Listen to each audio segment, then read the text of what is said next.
All right, we are moving through Small Business Thursday. It's Thursday. It's beautiful. Kind of, at least it's dry. It's supposed to rain tomorrow. It's going to mess up my movie. I'm supposed to go to the sculpture garden tomorrow to see Casablanca in City Park, but it ain't going to work out like that. All right, I have with me Miss Havilah Malone and how to become a publicity magnet. Tell us about that. What does that even mean? A publicity magnet, it is all about, well, first of all, hello, and thank you for having me on your show.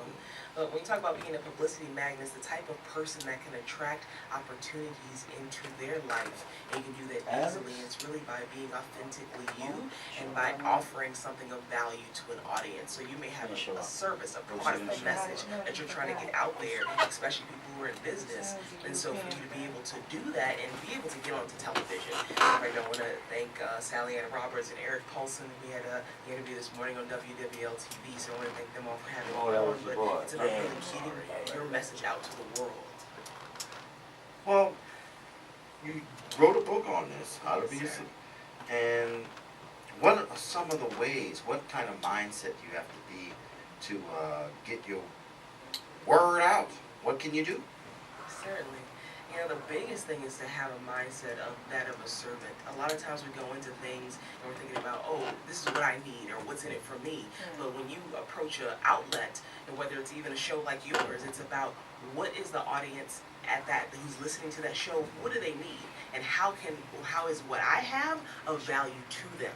And so it's about really crafting something for your particular audience. And so, the biggest piece that I try to help people with is, I really believe in the 80-20 rule. What's that? In life, it's 80% psychology, 20% mechanics. So a lot of times we have to get out of our own way so that we can pursue the opportunities that are before us. And are we really doing the things that we enjoy doing or that we want to do with our lives? So a little bit earlier we had the lawyer who was in here, Miss Lena, I believe it was, and it sounds like she really is passionate about the things that she's doing and helping people. And sometimes, a lot of times we go into a career and we're just following the path of somebody else or our family members, as opposed to what we want to do with ourselves. So definitely some tips or things that people can do. Make sure that you're involved in social media. Make sure that your website All right, stop. Yes. Social media. Yes. I hate that. Why? You gotta watch it all the time. You say the wrong thing, you can wreck your business. You get chased out of the country. People have lost their jobs on that Twitter. I'm not on Twitter. Twitter is lose your job program. That's You lose your job if you're talking some foolishness. Now, if you're out there and you're going to use social media to be able to help you grow your business, then you need to be out there being professional with the things that you're putting out. So if you're going to make it a personal thing online, have a personal page that's locked up. No, that doesn't work. Oh, no, they find out. Find out. Yes. Here's an important question. What you got? How do you write, for instance? People don't know how to write. So if you're going to use social media, wouldn't a good default, and I'm sure you may tell this to people, is learn how to write a business letter, read publicity stuff, and stay in those parameters. Don't even tell me how you feeling. I might get offended by that. Just say what you got to say as if it was an advertisement. When you go on social media, you are naked in front of people, and you got to be prepared for the fact that you're in front of hundreds of people, maybe thousands, and it's going to spread if you mess up. So before you do that, to that, and you're absolutely right. You are, once you put yourself out there into a public eye, you are naked before people. There's a vulnerability there. But if you are truly being authentically who you are, you're going to attract the type of audience that is there for your message. So yes, no matter what you do, you're going to offend somebody in some way, shape, or another. You can't please everybody, and it's not about pleasing everybody. But it is about, who am I trying to serve? What is it that I'm trying to do? And then you being truly congruent with who you are, and you'll attract the right people to you. Small little nuts and bolts rule, dude. When you write to Twitter and all that stuff. 140 characters on it. Yeah. Do you encourage people to write words out? Oh, the whole word? Yeah. I do.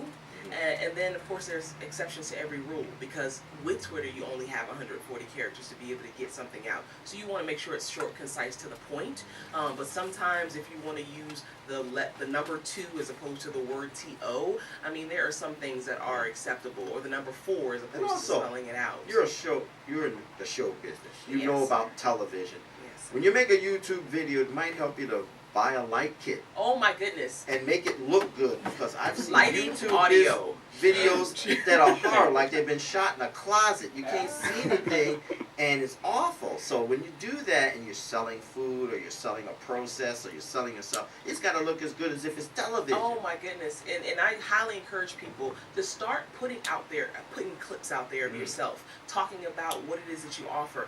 1 minute, 2 minute clips, great lighting, great audio. Huge, a must, because otherwise there's so much content out there. If it doesn't look or sound right, people are going to keep moving. They really will. And then, of course, you got to get deep into it. You know, you can't use copyrighted music. If you're doing a commercial of your own stuff on YouTube, you get in trouble. So you got to have your cousin Ray Ray come and tinkle the keys idly behind you while you're selling. That's a good tip. So I mean, there's a whole lot of this publicity thing that's maddening, but necessary. Oh, absolutely. It's very necessary. And really, with anybody, like, you could be the best dressmaker in the world, but if you're in the closet and nobody knows that you make them, then what good is that? It's not going to help you, and it's certainly not going to help the person. And you got to look good in clothes. That's true. You can't come out with raggedy clothes and say I'm a dressmaker. You got to look good. Like, even if you're faking it, you bought the thing. Don't matter. I look good because I'm selling clothes. But give us that information again on how people can get to you. Yes, how can they find a book? How can they get to you? And are you in the business of hiring yourself out as a publicity agent as such? I do consulting, so I will help you to learn how to do it for yourself. Yeah, but we definitely do have a network of, if you're looking for somebody to do it for you, we have a network of people that we can get you in touch with. So you got a little bit of an office going on here. Oh, certainly. And where is it located? So we're mobile. Mobile. Yeah, absolutely. Oh, okay. Yeah, because this happens nationwide. So. Cool. So where can we get the book? Yeah, you can get the book either on Amazon, or you can go to my website at www.havilahmalone.com/book. So that's HAVILAHMALONE. You can also come out every Tuesday from 6 to 8 p.m. to Therapy Ultra Lounge for my live radio show called Inside Havilah's Corner. And that you can find out more information about on the website as well, or you can go to blog. Repeat the website. Yes, it's HavilahMalone.com. That's HAVILAHMALONE.com. Like I said, we're over at Therapy Ultra Lounge at 3001 Tulane Avenue, and that new shopping center with the Capital One subway, so you know exactly where that is. So come out on Tuesday nights from 6 to 8. Enjoy. Thank you, Ms. Malone. I'll give you a tip. I know that place. Yes. Do drink and broadcast at the same time. No, drink and broadcast. I know it's tempting, but it doesn't work. Have that Marlowe waiting for you after you sign out. After. All right, thank you very much. That's Ms. Havilah Malone. Publicity, how to become a publicity magnet. And we're going to move right along as we continue with Small Business Thursday. We're going straight to Pamela Davis Nolan, who is having a show called Baduisms. And she's going to tell us. Hi, thank you for having me on the show. I would love to tell you what